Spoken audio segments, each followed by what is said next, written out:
ഇപ്പോൾ നമുക്ക് ദൃശ്യങ്ങളിൽ കാണാൻ രാഹുൽ മാങ്കൂട്ടത്തെ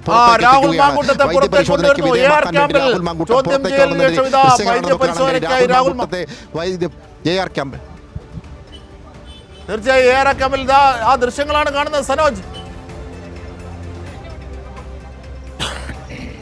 തീർച്ചയായിട്ടും AR ക്യാമ്പിലെ ദൃശ്യങ്ങളാണ് ഇപ്പോൾ കാണുന്നത്. ഉന്നത പോലീസ് ഉദ്യോഗസ്ഥന്മാരുണ്ട്, കൂടുതൽ പോലീസ് സേനയെ സ്ഥലത്തെത്തിച്ചിട്ടുണ്ട്. ഈ സ്ഥലത്തെത്തിയതിൻ്റെ അടിസ്ഥാനത്തിൽ ഇപ്പോൾ ഇവിടെ നിന്നും ജില്ലാ ആശുപത്രിയിലേക്ക് കൊണ്ടുപോവുകയാണ്. വാഹന വ്യൂഹം ഇതാ പുറത്തേക്ക് ഇറങ്ങുകയാണ്. വലിയ പോലീസ് വലയത്തിൻ്റെ അകമ്പടിയോടുകൂടിയാണ് രാഹുൽ മാങ്കൂട്ടത്തെ പുറത്തേക്ക് എത്തിക്കുന്നത്.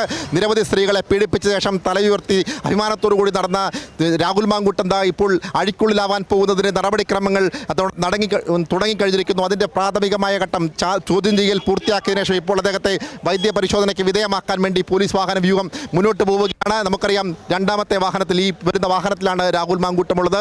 വാഹനത്തിനുള്ളിൽ രാഹുൽ മാങ്കൂട്ടം ഇരിക്കുന്നത് നമുക്ക് കാണാൻ കഴിയും. എന്തായാലും പീഡന കേസിൽ രാഹുൽ മാങ്കൂട്ടം പിടിയിലായിരിക്കുന്നു എന്നതാണ് ഏറ്റവും പ്രധാനപ്പെട്ട കാര്യം. എന്തായാലും വൈദ്യപരിശോധനയ്ക്കായി ജില്ലാ ആശുപത്രിയിലേക്കാണ് കൊണ്ടുപോവുക. അല്പസമയത്തിനകം ജില്ലാ ആശുപത്രിയിൽ വൈദ്യപരിശോധന പൂർത്തിയാക്കിയ ശേഷം അദ്ദേഹത്തെ